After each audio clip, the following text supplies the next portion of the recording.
Hello friends, నేను రాజు గారు. పెద్ద విషయంలో నేను అనుకునేదే జరుగుతుంది. అలాగే మీరు కూడా చాలామంది అనుకునే ఉంటారు. మొదట దీనికి mixed talk, divide talk create చేసింది యాంటీ ఫ్యాన్స్, అదేవిధంగా మెగా ఫ్యామిలీ అంటే గిట్టని కొంతమంది సన్నాసులు పనిగట్టుకొని ఇంత మంచి సినిమా పైన తప్పుడు ప్రచారం చేసుకుంటూ వచ్చారు. కానీ నిన్నటి నుంచి ఫ్యామిలీ ఆడియన్స్ ఎప్పుడైతే థియేటర్కి రావడం మొదలు పెట్టారో వీళ్ళు క్లియర్గా చెప్తా ఉన్నారు, ఇంత మంచి సినిమాని కూడా బాగలేదు అనే వాళ్ళని చెప్పుతో కొట్టాలి అని చెప్పి జనాలు మాట్లాడుకుంటున్నారు. నేను నిన్న మళ్ళీ మా ఫ్యామిలీతో ఫస్ట్ షో చూశాను. నిజంగా మొదటి రోజు కన్నా ఇంకా డీటెయిల్డ్గా చూశాను నేను. అరే, ఎందుకు వీళ్ళందరూ ఈ సినిమా పైన ఇలాంటి నెగిటివ్ ప్రచారం చేశారు?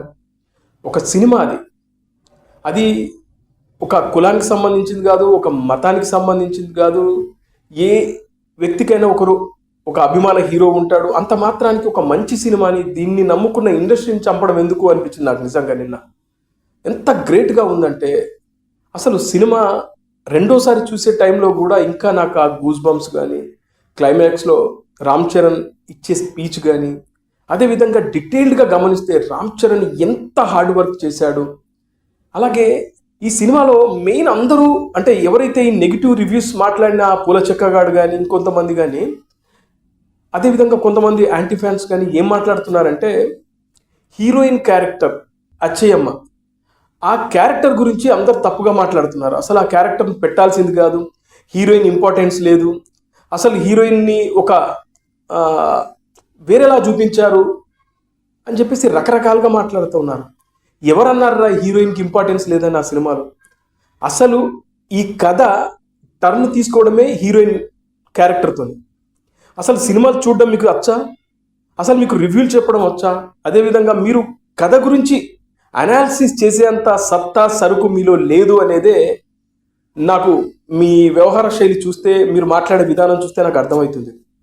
ఈ సినిమాను మీరు ఆల్రెడీ చూశారు. నేను ఇప్పుడు అంటే మొదటి రోజున రివ్యూ చెప్పేటప్పుడు కథను డీటెయిల్గా చెప్పకూడదని నేను ఎక్కడ కూడా కథను ఎక్స్ప్లెయిన్ చేయలేదు. ఇప్పుడు కూడా కథను చెప్పాలనే ఉద్దేశం కాదు. హీరోయిన్కి సంబంధించినటువంటి ఆ పర్టిక్యులర్ ఆమెకు సంబంధించినటువంటి ఆ పార్ట్కి సంబంధించిన ఒక చిన్న విశ్లేషణ చేస్తా. హీరో మీ అందరికీ తెలిసిందే, అతను ఒక ఆటకూలి. ఎక్కడో ఒక కొండ కింద ప్రాంతం నుంచి వాళ్ళు విజయనగరం వస్తాడు. హీరోతో పాటు చాలామంది అంటే పెద్దితో పాటు ఆ కొండ కింది ప్రాంతంలో నివసించే చాలామంది పని చేసుకోవడం కోసం, పొట్ట తిప్పల కోసం వాళ్ళు విజయనగరం వస్తారు. బెల్లం ఫ్యాక్టరీలో పనిచేస్తూ ఉంటారు. కానీ పెద్ది పని చేసుకుంటూనే అతను క్రికెట్ ఆడతాడు. అది కూడా క్రికెట్ ఎందుకు ఆడతాడు? డబ్బుల కోసం. అంటే పెద్దికి క్రికెట్ అనేది ఒక ప్యాషన్తోనో, లేకుంటే క్రికెట్లో తానేదో గొప్పగా సాధించాలనే ఉద్దేశంతో అతను క్రికెట్ ఆడడు. కేవలం క్రికెట్ ఆడితే వాళ్ళు ఇతన్ని రెండు జట్లు, బొబ్బిలి అదేవిధంగా విజయనగరం జట్లు, ఎవరైనా తనను పాడుకుంటే, వేలంపాటలో తనను పాడుకుంటే వచ్చే డబ్బులు నాకు ఉపయోగపడతాయి, కుటుంబానికి ఉపయోగపడతాయి అనే ఉద్దేశంతోనే పెద్ది ఆ క్రికెట్ ఆడతాడు. అయితే ఆ తర్వాత హీరోయిన్ అచ్చయ్యమ్మను చూడడం, తన పైన మోజు పెంచుకోవడం, ఆమెను ఫాలో అవుతుండడం. అచ్చయ్యమ్మ క్యారెక్టర్ మీ అందరికీ తెలిసిందే. తను ఒక ఎమ్మెల్యే కంటెస్టెంట్, ఒక రాజకీయ నాయకుడి కూతురు. తన తండ్రి ఎమ్మెల్యేగా పోటీ చేస్తుండడం, ఎలాగైనా తన తండ్రిని గెలిపించుకోవడం కోసం ప్రయత్నాలు చేస్తున్న సమయంలో అప్పటికే రామ్ చరణ్ ఆమె వెంట పడుతూ ఉంటాడు. ఇలాంటి సమయంలో ఒక రోజున ఒక మీటింగ్లో స్పీచ్ ఇస్తుంది. ఆ సమయంలో ప్రత్యర్థి వర్గం అచ్చయ్యమ్మను అవమానపరచాలని ప్లాన్ చేసుకుంటారు. అయితే వాళ్ళు ఎవరు అంటే మళ్ళీ విజయనగరం క్రికెట్ టీం ఎవరైతే ఉంటుందో ఆ గ్యాంగ్ ఉంటుందో, ఈ పెద్ది అదే టీంకి ఆడతాడు కాబట్టి ఆ గ్యాంగు ఈమెను అవమానపరచాలని భావించి ఆ రోజున ఆమెను నీచంగా చూపించాలనే ప్రయత్నం చేస్తారు. ఆ సమయంలో పెద్ది ఒక టెంట్ను కట్ చేసి ఆమెను కాపాడతాడు. అది ఈ సినిమాలో ఒక కీలకమైన ఘట్టం.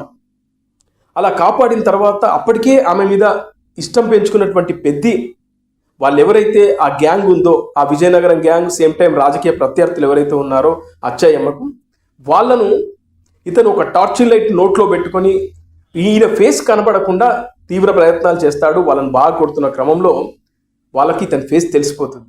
పెద్ది మా మీద అటాక్ చేశాడు అనేది వాళ్ళకి అర్థమైపోతుంది. తుక్కు రేగొడతాడు వాళ్ళని. అచ్చయ్యమ్మను ఆ విధంగా చూపించాలనే ప్రయత్నం చేసిన ఆ గ్యాంగ్ను తుక్కు రేగొడతాడు అనేది మనందరికీ, మీకు ఆల్రెడీ చూశారు కాబట్టి మీకు తెలుసు. అయితే కట్ చేస్తే జరిగేది ఏంటి? ఈ 2 గ్యాంగులు ఒకటవుతాయి. బొబ్బిలి గ్రూపు, అదేవిధంగా ఈ విజయనగరం క్రికెట్ గ్యాంగ్ 2 ఒకటై, వీడు ఆట కూలి, వీడు మనను అంటే మనం ఇచ్చే డబ్బులతో బతుకుతున్న వీడు మనం ఆడిపించుకుంటే వీడి మీద మనం వేలం పాట పాడి వీడిని మనం పోషిస్తుంటే వీడు మనకు ఎదురు తిరుగుతాడా అనే ఉద్దేశంతో వాళ్ళు నెక్స్ట్ మ్యాచ్ సందర్భంలో వేలం పాటలో పెద్దిని ₹1 పాడతారు. ఇద్దరు కూడబలుక్కొని, మామూలుగా అయితే ₹1 వాడు పాడాడంటే వాడు 500 అంటాడు, వాడు 600 అంటాడు, పెద్దికి ఆ రేట్ వస్తుంది. కానీ నెక్స్ట్ మ్యాచ్లో పెద్దికి రేట్ రాకుండా ₹1 పాడి పెద్దిని అవమానిస్తారు. జనాలందరికీ షాకింగ్. అదేంటి పెద్దికి ₹1 పాడారు ఏంటి అని చెప్పేసి ఒక షాకింగ్ ఉంటుంది. పెద్దిని అవమానపరచాలని కట్ చేస్తే మ్యాచ్ జరుగుతూ ఉంటుంది. వాళ్ళందరూ ఒకటైపోతారు. అంటే ఒక టీంలో 11 మంది ఉంటారు అనేది మన అందరికీ తెలుసు. 2 టీములు కలిపి 22 మంది అవుతే పెద్ది ఒక్కటి 21 మంది ఒక దిక్కుండి పెద్దిని తీవ్రంగా అవమానిస్తూ ఉంటారు. పెద్ది బ్యాటింగ్కి వెళ్ళాలన్నా వాళ్ళు వేరే వాడిని పంపిస్తూ ఉంటారు. ఆఖరికి పెద్ది తెగించుకొని వెళ్ళి బ్యాటింగ్ చేస్తాడు. బ్యాటింగ్ చేసి ఆ టీంను గెలిపించే క్రమంలో మాన్కాడ్ అవుట్ అవుతాడు. కావాలని మాన్కాడ్ అవుట్ అవుతాడు ఒకడు. అప్పుడు పెద్ది టీం ఓడిపోతుంది. అయితే ఇదంతా ఎందుకు చేస్తారు? పెద్దిని ఫైనాన్షియల్గా దెబ్బ కొట్టడం కోసం. క్రికెటే వాడి జీవనాధారం. కూలి పని చేసుకున్న క్రికెటే జీవనాధారం కాబట్టి వీన్ని డబ్బులు రాకుండా ఫైనాన్షియల్గా దెబ్బ కొట్టాలనే ఉద్దేశంతో చేస్తారు. అప్పుడు ఉస్తాద్ గౌర్ నాయుడు క్యారెక్టర్ శివరాజ్ కుమార్, ఆ క్యారెక్టర్ ఎంటర్ అయిపోయి నువ్వు నా దగ్గరికి రా, నీ కుస్తీ నేర్పిస్తా అంటే కూలిస్తావా అని అంటాడు. అప్పుడు అతను తిడతాడు. ఆ తర్వాత అంటే దానికి బిఫోర్ ఒక సీన్ ఉంటుంది, ఒక షాట్ ఉంటుంది. అదే సీన్లో, క్రికెట్ సీన్లో ఒక షాట్ ఉంటుంది.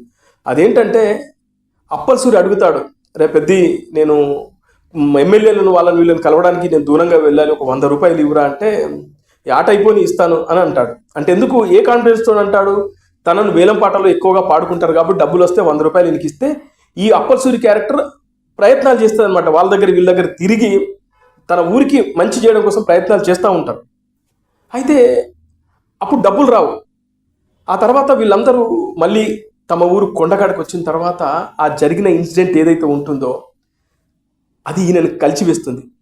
ఇదంతటికీ కారణం ఎవరు? Heroine character. అంటే హీరోయిన్ క్యారెక్టర్ని వాళ్ళు డిస్టర్బ్ చేయడంతో, పెద్ది వాళ్ళ మీద తిరగబడడంతో వాళ్ళు పెద్ది అనే కూలివాడు, మేం డబ్బులు ఇస్తే క్రికెట్ ఆడేవాడు, వీడు మా మీద తిరగబడతాడని వీళ్ళు అతన్ని తీవ్రంగా అవమానిస్తే అప్పుడు అతనికి ఇక క్రికెట్ ఆడే అవకాశాలే లేవు. ఎందుకంటే వాళ్ళు వేలం పాటలో పాడుకుంటే కదా డబ్బులు వచ్చేటి. మళ్ళీ డబ్బులు రానప్పుడు ఇతను ఎలా క్రికెట్ ఆడతాడు? అలా ఈ పెద్ది క్యారెక్టర్ అప్పుడు అప్పల్ సూరి క్యారెక్టర్ పోయిన తర్వాత అప్పుడు ఇతను ఆలోచిస్తాడు. అంటే తను ఏదో విధంగా మళ్ళీ నాకు ఆటే గుర్తింపు అని అప్పుడు ఆలోచించి కుస్తీ వైపు వస్తాడు. ఇది మెయిన్ ఎక్కడ టర్నింగ్ పాయింట్? హీరోయిన్ క్యారెక్టరే టర్నింగ్ పాయింట్. అక్కడ హీరోయిన్ క్యారెక్టరే లేకపోతే, ఆమెనే అవమానపరచకపోతే, పెద్ది అనేవాడు వాళ్ళని కొట్టకపోతే అసలు ఆ సినిమానే లేదు. మీకు ఇంకా చెప్పాలంటే రామాయణంలో శూర్పణఖను లక్ష్మణుడు ముక్కు చెవులు కొయ్యకపోయి ఉంటే రామాయణం జరిగేదే కాదు. అదేవిధంగా చూస్తే మహాభారతంలో ద్రౌపదిని వస్త్రాభరణం చేయకపోయి ఉంటే, ఆమెను అవమానపరచకపోయి ఉంటే మహాభారతం లేదు. నేను అనుకోవడం ఈ రిఫరెన్స్ పెట్టుకున్నాడేమో డైరెక్టర్. ఎందుకంటే సేమ్ అలాంటి సిచ్యువేషనే ఆ సభలో ఆమె స్పీచ్ ఇస్తున్న సమయంలో అలాంటి ఒక అవమానపరచాలనే విలన్ గ్యాంగ్ అనుకుంటారు. ఆ సమయంలో ఇతను కాపాడుతాడు అనేది మీరందరూ చూసిన వాళ్ళకి, చూడని వాళ్ళకి ఎందుకు, మీరు చూడని వాళ్ళు తప్పుగా అనుకోకండి. ఎందుకంటే బయట ఇలాంటిది ఒకటి ప్రొజెక్ట్ చేసుకుంటూ పోతున్నారు. ఈ క్యారెక్టర్ వల్లనే సినిమా పోయింది, అసలు హీరోయిన్ క్యారెక్టర్ లేకపోయి ఉంటే సినిమా వేరేలా ఉండేదని మాట్లాడుతున్నారు. కానీ నిజానికి చెప్పాలంటే హీరోయిన్ క్యారెక్టరే టర్నింగ్ పాయింట్. అది లేకపోతే, అక్కడ ఆ టర్నింగ్ లేకపోతే, ఆ హుక్ పాయింట్ లేకపోతే సినిమానే లేదు. అసలు పెద్ద అనేవాడు హ్యాపీగా క్రికెట్ ఆడుకుంటూ పోయేవాడు, తన లక్ష్యం గుర్తుకొచ్చేది కాదు. తనను అవమానపరిచినప్పుడే తన లక్ష్యం అనేది గుర్తుకొస్తుంది. అదే జరగనప్పుడు ఎలా అతను ఫైట్ చేస్తాడు? అంటే మీరు గమనించండి, ఒక చర్య లేకపోతే ప్రతిచర్య ఉండదనడానికి ఇక్కడ హీరోయిన్ క్యారెక్టర్ మెయిన్ ఇంపార్టెంట్. కాకపోతే ఒక చిన్న తప్పిదం చేశాడు డైరెక్టర్. అదేంటంటే రామ్ చరణ్ అనే ఒక ఉత్తమ పురుషుడు, హీరో క్యారెక్టర్ ఒక ఉత్తమ పురుషుడు. తను హీరోయిన్ని చూసే విధానం, అంటే ఆమె బాడీని చూసే విధానం, అలాంటి షార్ట్స్ డైరెక్టర్ చూపించి ఉండకుండా హీరోయిన్ని అతను ఒక పల్లెటూరు కొండ కింది ప్రాంతం నుంచి వచ్చిన వాడు హీరోయిన్ని ఒక ముత్యంలా చూస్తూ, అంటే హీరోయిన్ని చాలా గ్రేట్గా చూస్తూ, అంటే వల్గర్గా చూడకుండా ఉంటే నిజంగా ఇంకా ఆనెస్ట్గా చెప్తున్నాను, ఇంకా చాలా చాలా బాగుండేది. ఆ కొద్ది పాటు మాత్రమే ఎవరికైనా ఒక పంటి కింద రాయిలా చిన్నగా అనిపిస్తుంది. అది తప్పితే సినిమా నెక్స్ట్ లెవెల్ అసలు. ఈ సినిమాకి వంక పెడుతున్నారంటే మీ అమ్మ ఏం మనుషులు రా అనిపిస్తుంది. అసలు మీరు సినిమా చూసే విధానం మీకు ఉందా? అసలు ఎలా ఉంటుంది ఆ సినిమా? నిన్న రెండోసారి చూసొచ్చి కూడా నాకు ఇంకా నన్ను వెంటాడుతుంది, మొన్నటి నుంచి వెంటాడుతుంది కాబట్టే నేను మళ్ళీ నిన్న చూశాను.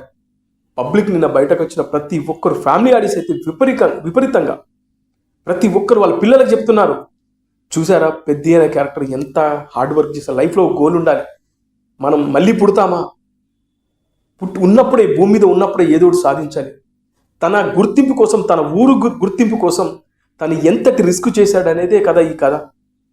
ఆ కథకి మెయిన్ క్యారెక్టర్ హీరోయిన్. ఆ హీరోయిన్ లేకపోతే సినిమానే లేదు. సినిమా మరొకసారి చూడండి రా, చూసి మళ్ళీ రివ్యూ చెప్పండి రా వెదవల్ల సన్నాసులు. ఫైనల్గా నేను హీరోయిన్ క్యారెక్టర్, దానికి సంబంధించినటువంటి సీన్స్ నేను ఎస్టాబ్లిష్ చేశానని మీరు తప్పుగా అనుకున్నాను. తిట్టకండి, కింద కామెంట్లు పెట్టండి ఎందుకు కథ చెప్తున్నాను. నేను చెప్పకపోతే వాడు ఆగడు. ఇప్పటికే చాలామంది కథలు చెప్పారు. దానికి సంబంధించినటువంటి ఈనాడు లాంటి ప్రముఖ వెబ్సైట్లోనే కథ మొత్తం రాసింది. చాలా వన్ ఇండియా తెలుగు కానీ ఇలా వెబ్సైట్ వాళ్ళు అందరు కథలు రాశారు. అదేవిధంగా చాలామంది కథ ఎలా ఉంది ఏంటని అందరు చెప్పారు. నేనేదో కొత్తగా చెప్తున్నానని చెప్పి నన్ను దయచేసి తిట్టే కార్యక్రమాలు పెట్టుకోకుండా ఆ హీరోయిన్ క్యారెక్టర్కి సంబంధించినటువంటి ఇంపార్టెన్స్ ఏదైతే ఉంటుందో అది లేకపోతే సినిమా లేదు అనేది చెప్పడం కోసం నేను చేస్తున్న ప్రయత్నం.